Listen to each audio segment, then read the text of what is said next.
What's going on, everybody? I am here with the incredible Sulk, also known as Sulk Stream. Introduce yourself, please, sir. Hi, I'm the Incredible Sulk, John. Most people call me. I do the Sulk stream on Rumble and also here on YouTube, and also do Daywave in the morning. Nice, very fucking cool. And Daywave is with my friends, the Revenge of the Sith. Yeah, right? Yeah, Royce Lopez, and he does Revenge of the Sith with Mersh. So Royce is looking phenomenal, man. He's phenomenal. Jacked. Yeah, he's gotten jacked, and yeah, I mean, like he's lost like. I don't know. He used to be enormous. He was like when I met him, he was 300 pounds. Is what he told me. He was 300 pounds at least. When I met him during COVID, he was a big puffy boy, and he's cut down a lot. Now his arms are huge and stuff, and he's really dedicated. He's being trained by Mark's trainer. Lobliner, Mark Lobliner. Yeah, that's right. Yeah. Really phenomenal. Yeah, I mean he's doing a great job. I've lost like 130 pounds myself too. Before. Oh, geez. Yeah. Oh, wow. Being fat kills you. We're about to talk about that. So today we're going to talk about how doctors gaslight us. We've gone over this lady before on this channel, but I don't think I've seen this particular video. And I just thought it would be interesting for me and Sulk to sit down and just go over this stupidity and just give our thoughts, both from just like, because, I come from a healthcare perspective, and you come from, I'm a little bit more conspiracy minded. I'm a little bit more conspiracy minded, but these kind of social topics, I'm really invested in. I'm really interested in. The entire view on obesity being like a good, healthy lifestyle is obviously nonsense, and it kind of plays into the conspiracy that they all want you fat and sick and eventually dead. I'm writing a book. I'm writing a book called "Fat, Sick, Weak, and Dependent." Well, there you go. Because it's not. Because here's the thing: that's not a conspiracy theory. I could make the very serious arguments that the healthcare industry has done this since the early 1900s when Rockefeller took over. Like there's almost no like it. I do what I do a lot for my stuff is I don't listen to the abstract. I don't listen to the conclusions. I don't do any of that. I pull the data out and I have the data recalculated for me, right? And for doctors not to know about lifestyle mitigation, not to be trained on proper exercise, nutrition, stuff like that, it's basic wild. Nutrition. Basic nutrition. However, I will also point this out. I did this video yesterday, which I don't know if you watched or not, but like they'll oftentimes say in the healthcare field, well, the doctors don't need to know this because we can just refer to a dietitian, which is literally like a mechanic referring you to somebody that makes gas. Like that's not going to help your shit out. Like it's still going to break your fucking car, right? But the accrediting agencies for dietetics, for dietitians, is almost solely funded. It's called and there's Ascend, which is the actual accrediting agency for dietitians. It is almost like solely funded by pharma and big food, like Merck and Pfizer and places like that. Coca-Cola, Pepsi, Eli Lilly. Oh, really? I mean, it's wild, right? So I actually did a post on it today too. We can pull it up later, but because I listed off the long list of things that, and like what another thing I think people don't understand is if you break the data down too, 75% of the department of the FDA that approves human drugs is funded by pharma, like directly funded by pharma. Well, not just that. The pharmaceutical companies completely fund like doctorate programs in the highest level schools. And so when they actually teach these doctors, they're not teaching them like basic nutrition or healthy living in any way. It's just what pill for what condition. That's the entire curriculum all the way through. My wife and I talk about this fairly often. About 40% of our weight loss clientele for the last 6 or 7 years has been doctors, nurses, physicians' assistants who can't lose weight. They just can't. First of all, being a doctor is one of the most unhealthy lifestyles you can lead. Until you become like a higher up, like an attending, you don't have set hours. You're on call all the time. So your sleep schedule is fucked. Excuse me. And, excuse me. And, they're stuck eating what's in the hospital most of the time. And the fucking hospital food, that's one of the things I used to do for a living, was write the budgets for nutrition departments for hospitals, skilled nursing, stuff like that, and oversee the procurement, contracts, those sorts of things. It's horrible. Like, it's very unhealthy, almost all ultra processed food, right? And this is where it falls in, where they want you fat, sick, weak, and dependent. And by they, I mean our government. So it's not really like, you call yourself conspiracy theories about this stuff, but it's not really, like, if you look at it, the industries that we subsidize, corn, wheat, soy, sugar, like, they're all that is used for ultra processed foods. We subsidize, like, we, meaning our taxpayer dollars, subsidize that shit, right? So those companies can make more money while making us sicker. That then makes it so that the pharmaceutical and the healthcare industry make more money. And our government is in charge of both the regulations for the food industry and their subsidies, and the healthcare industry and their subsidies. So the people that then donate to political campaigns of all of our politicians from the local level on up are from these major industries, and now to a certain degree the AI industry too. You know what I mean? So it's not really, like, I would argue that the term conspiracy theory stuff, I would argue that is like, it's not really what people think it is. First of all, they don't even know the term and where it came from. I mean, people used to call me a conspiracy theorist, and a lot of conspiracy theories these days just keep coming up right. And so I don't know what other term to use besides that. But when it comes down to like making people sick and unhealthy, the more people that are sick in the country, the more they go to the hospital, and the entire finance behind hospitals in America is just absolutely fucked. So the more sick people there are in the country, the higher the GDP. So it looks like the country is doing better, but the population is actually doing measurably worse. Absolutely. Yeah, absolutely. And I'll even take it one step further if we want to go down a little conspiracy theory pipeline. I do. 2020 was a little bit of a test to see how sickly we actually are. Is enough of the population sickly that they can be terrified over a fucking cold that they will sit the fuck down? And not only sit the fuck down, will this population that is either so terribly sick and susceptible to propaganda that they are terrified over a cold, but they will literally turn on their relatives out of the threat of a cold because the government fucking said so, right? What was that one politician? What did that one politician say? Report or snitches get rewards or something like that. Yeah. Something disgusting, absolutely abhorrent. I mean, to turn in your neighbors and your family members, that's like what they did in the USSR. That's not America. But apparently it is now. And I believe that was just like a litmus test. One of the things, I'm sure you heard it too, because I would not from day one, bro. My son's actually on the line here too. He's in the chat, but he was in Cancun with my wife and I. We were on a cruise when they started talking about, it was in mid-March when they started talking about 15 days to slow the spread, right? So I get back to the ship. We had just been in Cancun. I am hammered. They look like they were literally pouring tequila down our fucking throats from the bottle. I am hammered, and I get a bunch of these things talking about curfews and shit like that. So I posted something on all my social media too. But I was like, the government's not my fucking mom, and I'm not 10 years old. Fuck a curfew. But please remember that even if this is a terribly deadly cold, something to this effect, I don't know word for word anymore, but even if this is a terribly deadly cold, the government shouldn't be able to tell you to stay the fuck inside your house, because that's giving up rights. And once you give up rights, they're not going to give them back. Somebody has to bleed to get those back. Right. Yeah. Well, it's always for your safety. This is for your safety. Always. This is for your, do we care about you? Stay home or else we're going to beat the hell out of you. Right. And then there was, you remember seeing those videos of people not wearing masks and stuff like that, and then just getting beat by Australian cops and stuff. In Australia, it was horrible. Yeah, it was horrible. And then, my wife and I called it the entire time. The whole stay in, but we're going to send the college kids home first. That is fucking idiocy.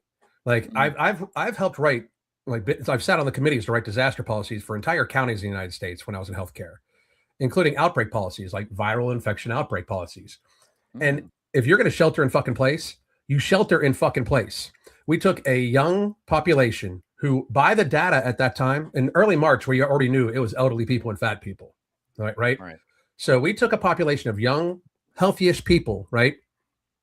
And we sent them home. We made them go home. Now, mind you, these college kids had been traveling around the country at spring break right before this, crawling all over other college kids from all around the fucking country. Then we sent them home to their middle-aged fat parents and their elderly grandparents. Like, that is a fucking dispersal method. And then we say, stay in with them. Like, so now we're locked in a fucking house with them instead of in the open air, because outside was dangerous, but inside good. Completely against any public health, like, reality, right? Then they say put on masks. Do you ever remember seeing a public service announcement on how to properly put on and take off a mask? Ever? No. It is also actually relatively unhealthy for you to improperly put on and take off a mask. There's a whole procedure with sanitizing your hands, making sure you use a sanitized mask, not touching the mask from there on. We've got people like pulling their mask down and putting like this and then talking and putting it back up. Like, germs apparently don't get on your neck and shit like that. You know, like, just there was I could go on and on and on from like day one, every stupid fucking thing. But then you realize they're very intelligent people. It cannot be this fucking dumb. This has to be purposeful, right? So they are terrifying people into thinking that this virus, which, by the way, like the data in early 2020, March of 2020, showed that if you were under the age of 70 and decently healthy, it was a cold. You know, like, it was a cold, you know. And then we have to get to we have to give everybody the jab. And they're 95% effective. If you look at the Pfizer phase 3 trial on this, the absolute risk reduction for the Pfizer vaccine was under 1%. And by the way, YouTube, you can't strike me on that, because then you're calling Pfizer giving medical misinformation. I saw your post yesterday. Yeah. That's from their phase 3 fucking trial. So that means you would need to inject 40 million people from the ages of 10 to 20 to avoid one death in that age bracket. 40 fucking million to avoid one death. That's just the math from their own fucking studies. So that's why, if you still trust the healthcare industry, and you've got to be an idiot to see that they didn't try it a bunch of times. Like, okay, monkeypox, okay, this, okay, that. And now we're about to go over how this lady has tried to tell everybody that it's just genetic. You're just fat because genetics, because apparently we evolved from the 1940s, 1950s, where everybody was slim and fucking almost every dude had abs. Dude, when I was in high school, like, you were embarrassed to take off your shirt if you didn't have abs. Now these kids fucking walk around with fat rolls falling all over them fucking selves. It's fucking pathetic, you know? Well, you ever see movies from like Full Metal Jacket or something like that? Private Pile was a fat piece of shit, but he's actually very normal and maybe a little bit smaller than like what it's gone circus, like sideshow circus style of fat people these days. And I feel like this is dying out, the entire body positivity. I mean, especially with the GLP-1 drugs and stuff. It shows that they were never body positive. They just wanted to be fat and not have it be their fault. But that's all going out the window now, which is crazy. It's not crazy. It's actually very predictable, but yeah, it's very predictable. It's also kind of wild, bro, that how when you look at it, they try to make themselves on the same level. Like, they've tried to associate it with racism. Like, if you don't like fat people, you don't like, you're racist. Like, first of all, that's racist as fuck to say. Like you're basically calling black women fat. Like, because they're like, especially black women. Like, you realize you just generalized all black women to being fat. like you're a racist piece of shit. They do have a higher incidence of being overweight. That's definitely true. Well, they also have a higher incidence of lean muscle mass too. Yeah, I mean, that is also true. To deny that there's genetic differences is moronic. I mean, there are some genetic differences. It's the same thing as like I often talk about BMI. BMI for the vast majority of the population is very, very, very accurate. Even though it was created by a mathematician who whatever, the data is the data, and it really is. It really is just kind of a correlation thing. But if we throw out correlation, you throw out all of psychology. Like, all of psychiatric medicine is all correlative, right? But you know, the thing is, I always say it's pretty accurate, except if you're Polynesian, Samoan, or in some way an athlete, right? Yeah, Because even fit Polynesian people normally register as obese on the BMI. You I know, think Michael Jordan is obese. I think I actually register or at least overweight or maybe obese. I don't know, but I have like 6-pack abs and I can bench like yeah. 400 pounds. So it's just, Well, we you have know, use your bro use your waist to height ratio if you're ever worried about like if you've been overeating or whatever. Divide your like take your waist measurement right under your ribs, like right under your last floating rib. Okay. Mhm. And take your waist measured around and divide it by your height. If it's under 0.5, you should not worry about a fucking thing. Because Okay. visceral obesity is what actually hurts people. Now don't get me wrong, if like you carry like 100 pounds of fat in your fucking legs, the weight might be a problem after a while. But visceral fat is the actual problem. It's the actual metabolic killer. For most of our clients, we don't use BMI ever. I talk way more about waist to height ratio because even data has shown it is much more correlative to shortened lifespan, chronic illness development, those sorts of things, right? And you know, most that's why BMI is off is for people with a normalized waist to height ratio. And also, there's a lot of people in our days, our day to day right now that are Homer Simpsons, where they would be at a normalized weight by BMI, but they have got a waist to height ratio over 0.6 because they have almost no muscle mass but a big pot belly. And I would Mhm. argue that they're obese also.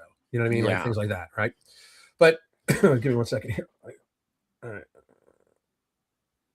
Okay. And we might as well get to this video before too long. I'm going to play the video, by the way, at 1.5 speed because I Yeah. believe you're I'm like, sure I we believe, could talk the entire hour about like conspiracy theories. well, bro, I gotta come on your show and we'll do the whole Absolutely. conspiracy thing, you know, Oh, like, cause I, absolutely. I would love to have you and we'd be able to talk the entire time and cover a lot of ground, I'm sure. yeah, like we can get all the way into how they recently found Spartan helmets in fucking New Jersey and shit like that. I Have you didn't heard hear that? about that. Yeah, dude, they found Spartan helmets in New Jersey, like, and Weird. the pyramids they just found in Kentucky. Have you heard about that one? No, I haven't heard about that. That is the only thing where I'm fucked up with is the pyramids, right? Like truly about it. Like I believe none of our history is real. Like none of our history is real Okay, we can go down. That is a deep rabbit hole. I because mean, none of it is. Like really, none of it yeah. is. Like the people who write history are the people who get to tell you what history was. Yeah, I don't believe like I really do take a lot of our history with a complete grain of salt because Yeah. it's always written by the winners and it's all you Yes. know, it the people who write history control reality. They Mhm. control the modern zeitgeist and psyche. Yep. So that being able to dictate where you come from and who you are. This is why they're trying to completely, you know, homogenize society and tear down statues and stuff like Mhm. that to make people think they don't have a history and they don't have a past. If you don't know where you come from, Right. you don't know who you are and like stuff like yeah. Yeah. Well, that's another reason why I argue that they want to get rid of family Bibles. Another thing. Because and I'm not religious at all for anybody that's wondering, but family Bibles like it used to get passed down from generation to generation, and it kept a family tree. Mhm. Like my wife and I were talking about this not too long ago. I don't know my great grandparent. I didn't know my great grandparents' names. Yeah, Right? well, that's kind of rare. That's kind of Yeah, rare. yeah. Yeah. To Just know them, right? Like yeah. I had to ask my mom, and I shit you not, my mom didn't know my dad's grandparents' names. I don't know my wife's grandparents' name. You know, Yeah. so it's like Yeah. that's fucking wild, right? Like I mean, like Yeah. how to not know that? So for all we know, like we know history back like 3 generations.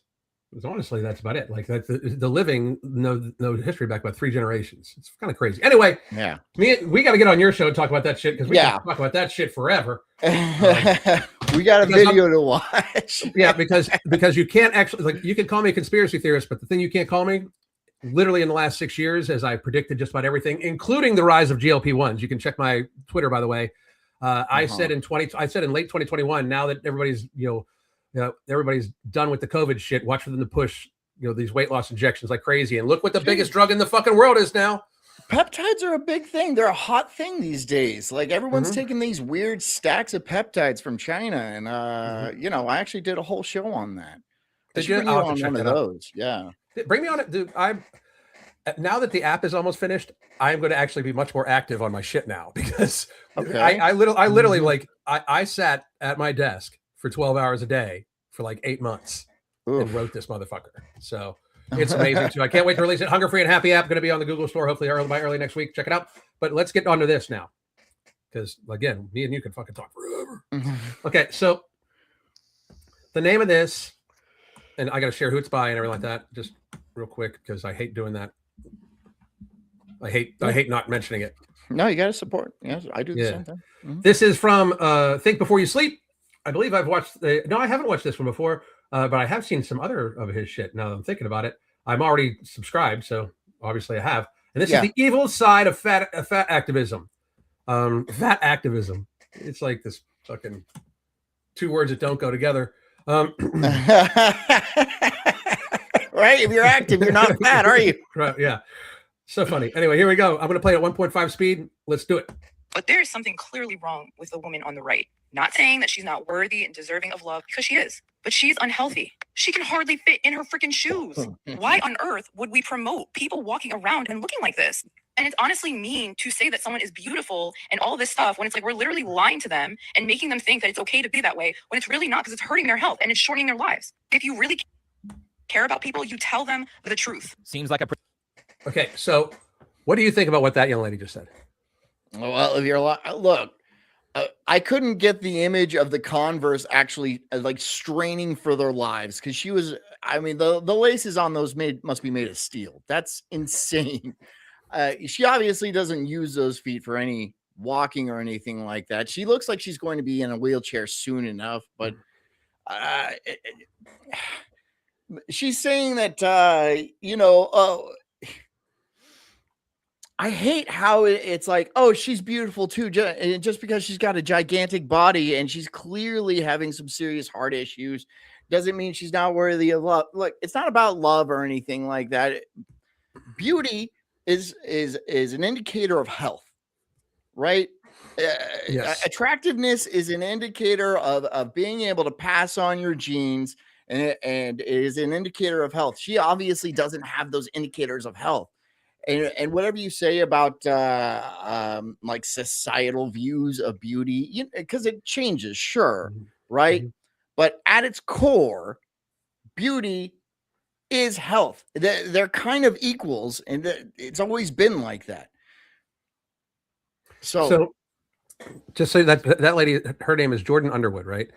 But she actually tried to have me like canceled a couple years ago because she actually made a video. It's funny. She made a video about how people that people like that size should be able to use wheelchairs, and if you don't think she should, then children shouldn't be able to use wheelchairs. Like something fucking ridiculous, like the fat logic, right?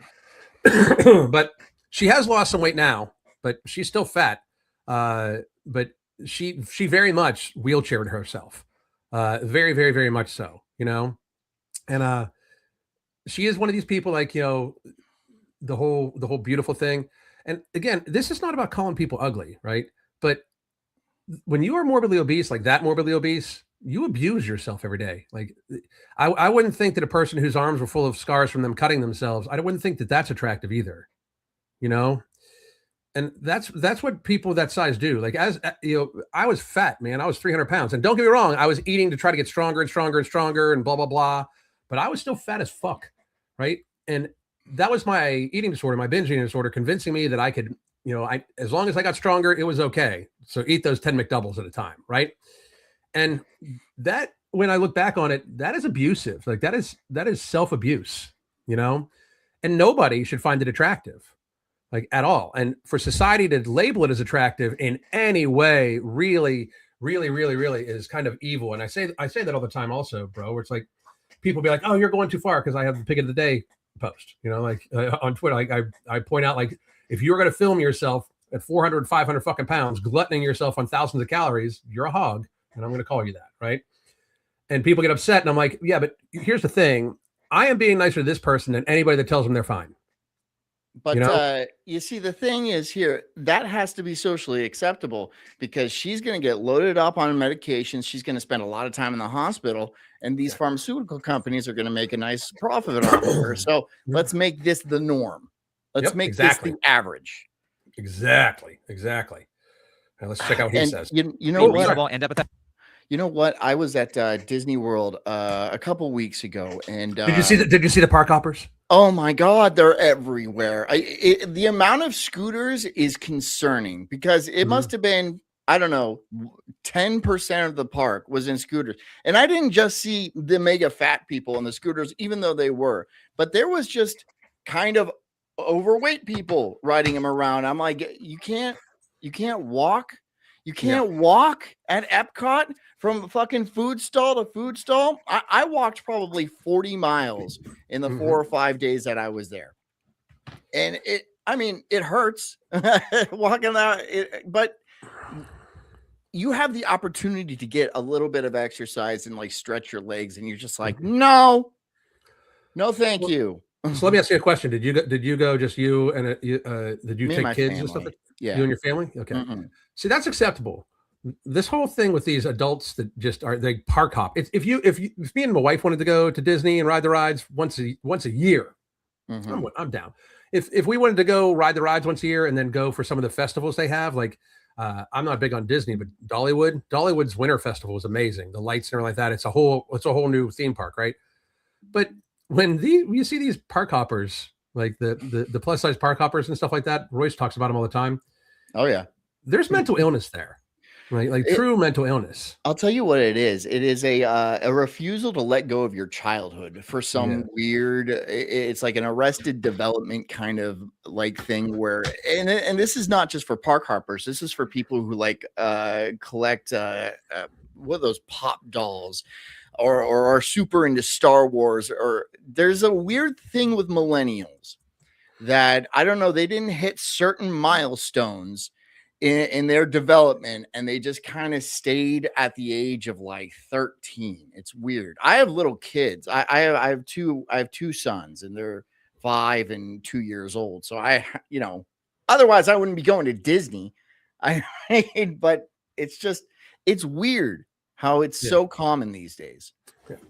It's like I said, it's one thing to go to ride the rides, but for the Disney experience, I find it just weird. Like you wear the Mickey Mouse hat and stuff like that. That's a little strange, man. I know you're like 35. Right. All right. So we're 37 seconds into this guy's video. I know. Let's go. I take that no one would have a problem with. Now let's hear a fat acceptance advocate tell this person how hateful and problematic her words are. Here's a point-by-point breakdown on why everything that creator said is not okay and wrong. To start, it's not okay and wrong. Like it's not unscientific. It's not anything like that. Not okay and wrong are my favorites. It's socially unacceptable in her view. Right? Yes. Yeah. Absolutely. Determine someone's health just by how they look. Well, we're off to a good Yes, you can. start here. That's Let's throw literally out what doctors do. That's literally what doctors do. I have a good friend of mine. His name's Dr. Alan Chen, and he's a radiologist. You guys should have him on sometime too, because I believe I've heard of him. I've actually seen some of his. I'll do an introduce for you. Okay. Yeah. He does YouTube. He's on my stuff on my channel probably once every 2 weeks. He travels a lot too. He does a lot of other investing things like that. But he's amazing. But you guys need to have him on because he's an actual medical professional that tells you exactly how that shit is. So it's pretty fucking cool, bro. Okay. But he's like the first thing like day one medical school, you learn about physical assessment. He's like day fucking one, Yeah, through sight. You're looking. Right. Now let's listen to what this guy has to say now, since we're watching his video. Practice and diagnosis because someone got offended by what you put in the signs and symptoms section of her medical charts. I wonder if she's ever accused anyone of spreading misinformation, because this is one of the most anti-science things I've heard the fat acceptance people say. And I mean, to believe what she said, you would have to have zero exposure to the medical industry. Even in a basic CPR class, they tell you to make judgments on someone's state of health based on the way they look. Someone, thin or fat, could be experiencing suicidal ideation or other mental health struggles, could be addicted to something. You mean like a food addiction? You can't visually see if someone has one of those, right? Could have really high cholesterol or low bone density or too high of a resting heart rate. They might have a chronic illness or other autoimmune disease. Even thin people could have type 2 diabetes and high blood pressure. Yeah, I guess, but that still doesn't prove your previous statement of, you can't judge a person based on the way they look. I mean, I can literally see the lymphedema on this woman's leg, so you're saying that we can't assess based on appearance. Lymphedema is a chronic disease that is deadly if you don't treat it. And wasn't there a video I did discussing how much people who weigh that much have to worry about various skin diseases or infections that get caught in their skin folds and are deadly if they don't regularly wash? All of which you could die. So I actually got kicked off of YouTube for about a week talking about necrotizing fasciitis of the skin folds. Oh God, I've seen some. Go on, but I've seen some terrible things. Yes. So if you're watching this on replay, or if you're just in the chat, Google necrotizing fasciitis of the skin fold. Click on image, and then make sure you have a bucket next to you to vomit in. Yeah, it is one of the most horrific fucking things that happens very fucking frequently, very, very frequently to obese people. It is extremely dangerous. It is life-threatening in most cases, and if untreated, they basically rot away. Like they literally basically rot away. And if that doesn't get you to put the fucking cookies down, I do not know what will. Not to gross out your viewers too much, but I remember hearing this story that I think it was one of those 600-pounder, the 600-pound life ladies, right? And she has several folds and stuff like that. Well, apparently she forgot about a bit of a sandwich that was in one of her folds, and she actually had a rat chew through her side to get to the sandwich. Sadly believable. It is it is believable. I've seen them try to clean out those folds, and there's so much bacteria inside of those. It just eats holes in them. It's just it's horrific. Yeah, absolutely. Diagnosed by looking at someone. Honestly, I don't get how you can be so selfish that not only do you lie to yourself about things that you know are obviously untrue, but then you go out into a public space and bully someone who is trying to help people get over an addiction because her words make you look bad. That is what all these fat acceptance people are doing. They are harming the lives of other impressionable and vulnerable people just so that they can look good without doing any work. That's not caring or empathetic. It's sociopathic. So let's continue listening to this sociopath. And while no one owes you health, only thin people are assumed to be healthy and thus left alone. But they might not be healthy, and that's fine, especially given our lack of access to affordable, quality healthcare. It's funny that you bring medical care up, because do you know who some of the most expensive patients to treat are? People who are morbidly obese. Not only do they get sick far more often with expensive illnesses and have far more medical issues, but when they're in the hospital, they require beds that are like 5 times more expensive than normal beds. They require specialized equipment so they can be moved or turned properly that healthy weight patients don't need. And nurses constantly get injured from moving obese patients because they are heavy and awkwardly shaped. This person seems to pay no attention to how her decisions harm other people, like increasing everyone's medical insurance costs to pay for her bad choices. Also, some people are their healthiest when they're fat. No, they aren't. And finally, the most reliable explanation scientists have right now for what makes fat people less healthy than skinny people is the abuse they undergo. What? CDC data of increased risk of heart disease, cancer, and diabetes doesn't count? I want to talk to this person and pick their brain because I'm wondering how you can know so little about health, but be so sure in your opinion. Like, how do you get to a point where you can lie to yourself this much? The fact that they're paid tens of thousands of dollars less per year than their straight-sized counterparts. Oh my God, the wage gap. They are never going to stop using it. Anytime there is a disparity in earnings, it must be because of bigotry and not because obese people cost more for corporate insurance policies and because they can't physically work as hard as someone who is healthy. The fact that they're harassed in the street, not being able to find clothing that fits or sit at a restaurant or fit in an MRI machine to get preventative scans that you need. You can't be serious. This is a troll. This can't be a real video. You mean to tell me that you eat so much that you can't fit into an MRI machine and somehow societal bigotry is the problem? Do you know how much it's going to cost for hospitals and clinics to get a separate MRI machine so that you can fit? Besides, if you want to do preventative healthcare, how about you lose weight? It's a discrimination that makes fat people unhealthy, nothing else. So actually, unsolicitedly telling fat people the cold hard truth as this creator suggests makes fat people's health worse. Wish you had a I gotta, because I don't have my ad block on. That's some crazy shit, bro. The MRI thing. I mean, you've seen MRIs, right? The tube that you have to fit in is it's not huge, but it's body sized. It's body sized. You can fit football players and stuff like that, but these people can't fit in those, so they actually have to like ship them off to the zoo and get them done with the MRIs they do for like the elephants and shit like that. It's Well, there's not just that, but they talk, like the medical fat phobia bullshit is insane, right? First of all, you're fat; it's bad for you. This is not arguable. And one of the things I always pull up and I talk about all the time: being obese is bad for you, no matter what, as long as gravity exists and also the ejection fraction of your heart. The ejection fraction of your heart is your left ventricle. It normally pulls blood from your right from the right ventricle or from the right side of your heart, and it then pushes it out to the rest of your body, right? And it contracts anywhere from 70% to 35%, or 35 to 70, how depending on where you want to look at it. Under 35 is considered congestive heart failure. Over 70 is actually not that good either, because it could collapse the ventricle, right? But that doesn't fucking change if you add 150 fucking pounds to your body. The amount doesn't change. As a matter of fact, it's way more likely that if you are going to have a lower 35% or under ejection fraction of your heart when you're morbidly obese, because you're in a state of systemic inflammation from not only just being obese, but the fucking crap food you eat, right? And there's also the reality that gravity exists in the in the same realm as the connective tissue in your bone of your weight bearing joints.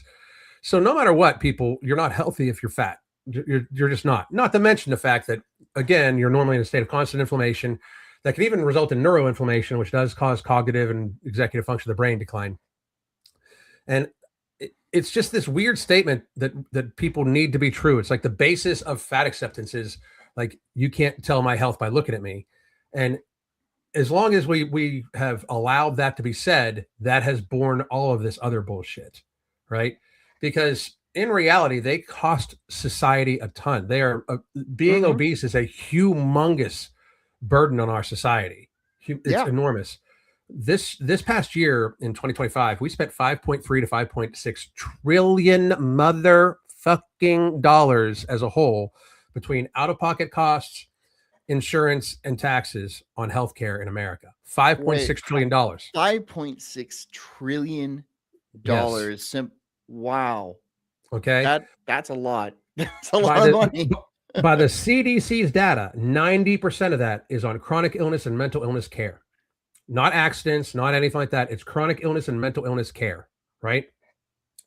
So that means around 4.5 to basically $5 fucking trillion was spent on chronic illness and mental illness in America total, right?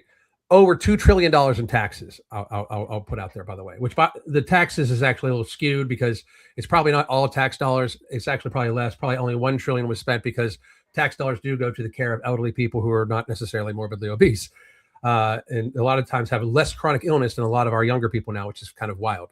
It's insane, yeah. But we are a country that is $40 trillion in debt. If we were a serious country, we would not accept people being fat, period. Because it affects the cost of so many things when you think about it. The production of more food, right? The production of more food makes food prices go up no matter how you fucking want to look at it. If all of a sudden people started eating 50% of the calories that they needed to, because a lot of people eat double the fucking calories that they should. Most people, like most of these morbidly obese people, eat 4,000 to 5,000 calories a day. Reality exists, right? If you cut that in half, then you cut their food cost in half. And that becomes a big ass fucking deal. Like food prices plummet. Also, gas prices plummet because we need to be able to ship these new products around the fucking country. If you're like, not one fat person can say they're for the environment. Not one fat person should ever say that they're environmental friendly bullshit, because the amount of more production, transportation, fuel use, plastics to package shit that is produced from people over consuming is staggering, right? Not to mention the fact that then you glutton yourself to mental and physical illness that then burdens the entire healthcare system. It's this weird thing that we have where we don't want to accept this. And we as a society, I think, do. If you took away all the filters on social media, if you took away all of the algorithmic filters on TikTok, on YouTube, on Instagram, even on X, the vast majority of people realize that being fat is fucking bad for you, but they amplify the voices that say it's just fine. You know, it's to make money off of. It's because the vast majority of the sponsorship from mainstream media and social media comes from the pharmaceutical and healthcare industry, as well as big food. If you took big food and big pharma commercials off of fucking TV, the entire like Hollywood complex, as well as social media, would likely collapse. Because it's wild.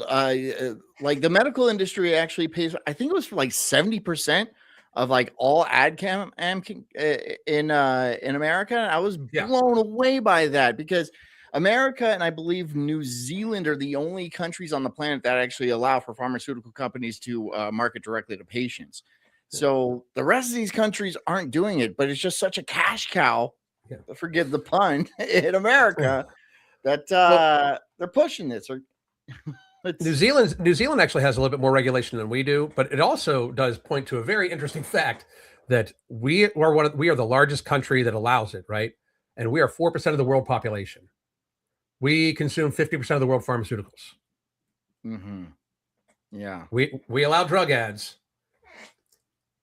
And we then consume the vast majority per capita of pharmaceuticals in the fucking world.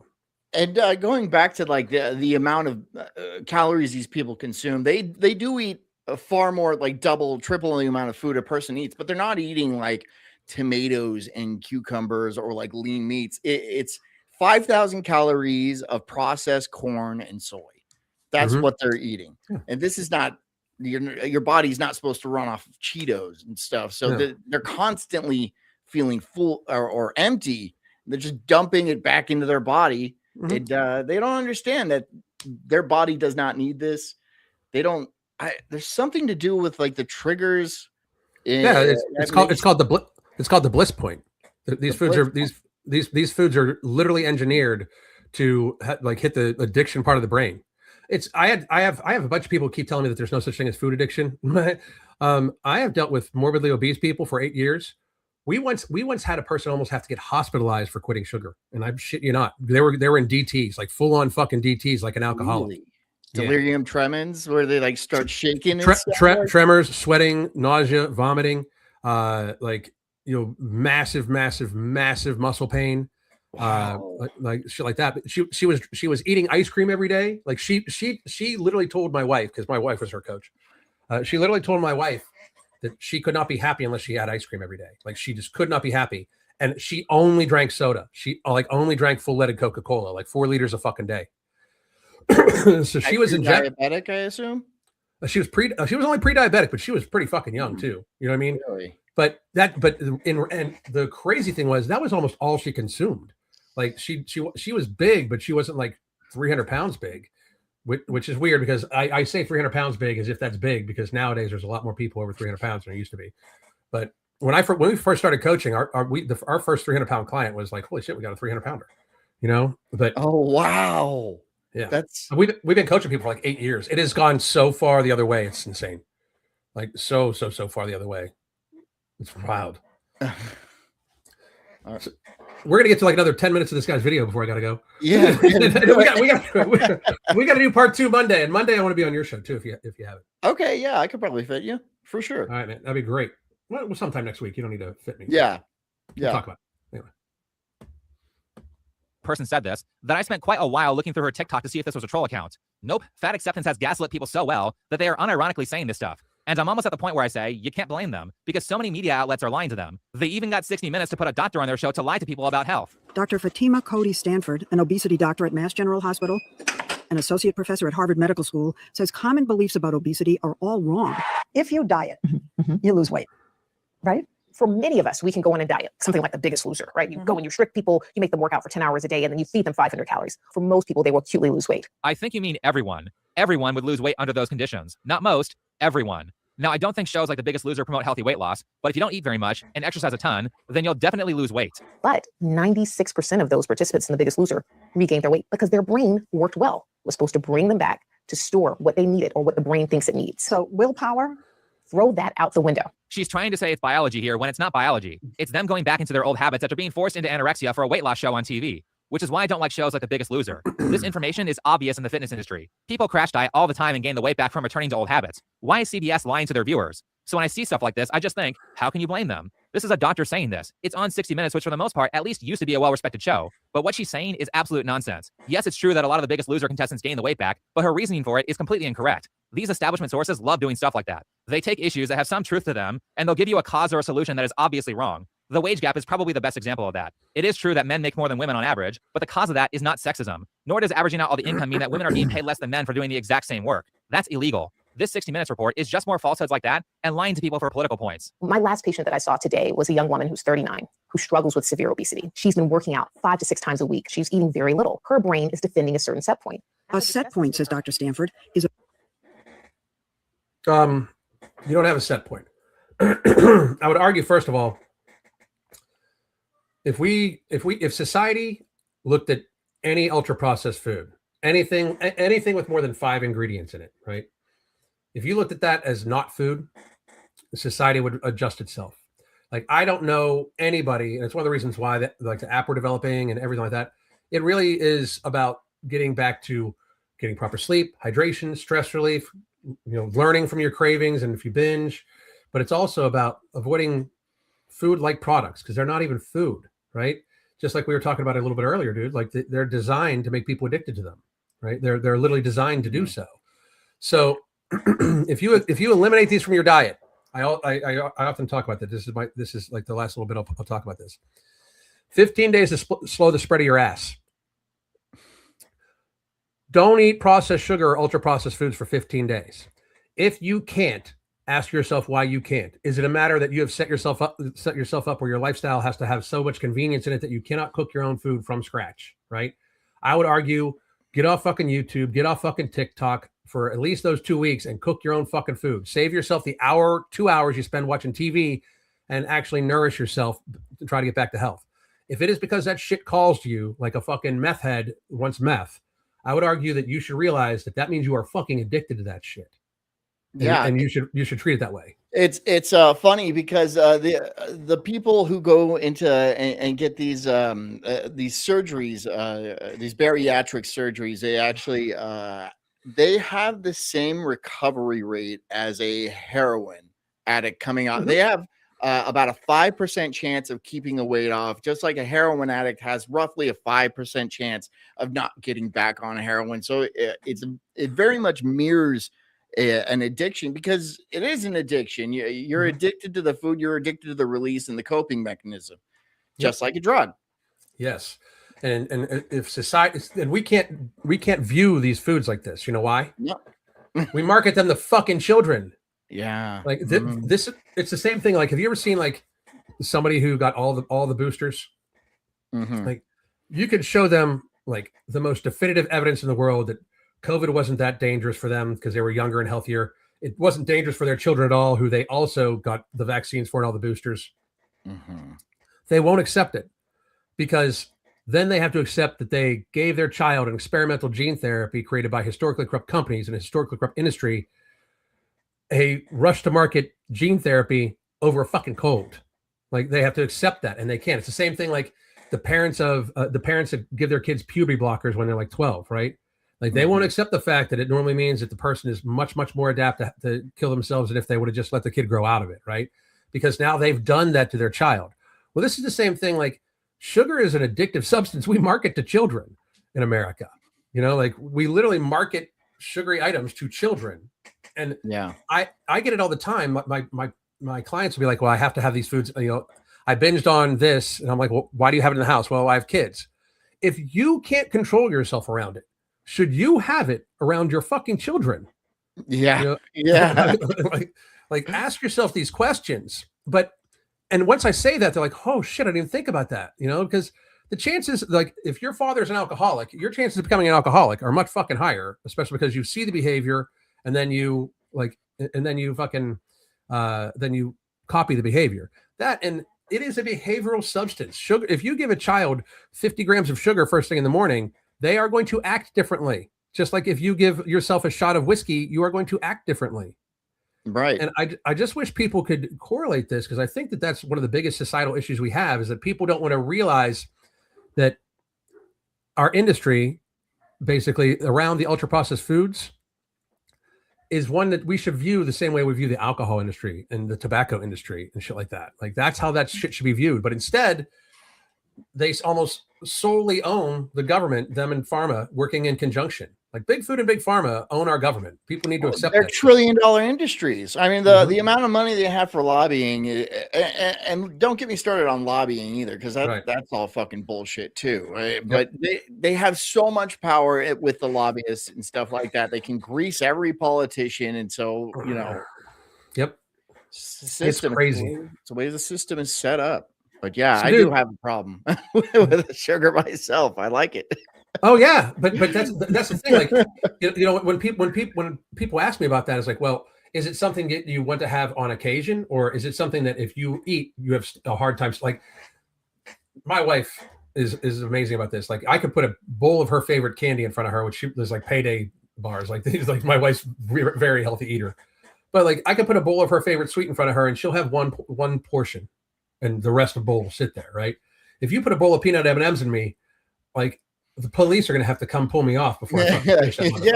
You know, like, and I just think it's like, and that's the difference. Like I have a very serious problem. Like I can't eat peanut M&Ms. I'll eat all of them, and then I'll eat everything else in the fucking house because it causes some sort of reaction in me, right?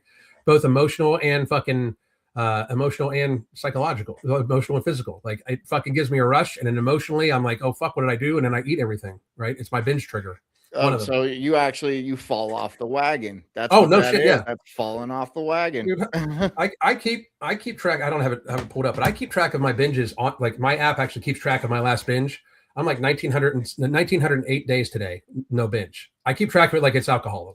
Yeah. Well, no, I mean, I don't drink normally, but like if I'm out getting drinks, I'm like, okay, I'm gonna drink. Yeah. I'm gonna drink. You know, Right. I'm the same way. I am the same exact way. So listen, I hate to do this, man, but we talked an hour. We only got like 5 minutes into this show. But I want to have you back on Monday if you can work it on my show. We'll finish this. I promise you, motherfuckers, we'll finish this. Sure. We'll finish this, and then me and you'll talk offline, and we'll work out when I can come on your show. Okay. Absolutely. All right, man. Tell everybody where they can find you because I do need to get running. I got shit I gotta do. So on YouTube at Sulk Stream is my YouTube channel, and on Rumble I'm the Incredible Sulk, all one word, SULK. Yeah, pop on in, join the chat. All right. And everybody, thank you very much for coming on. We will be back on Monday to finish up this thing, and we will do part 2. Goddamn.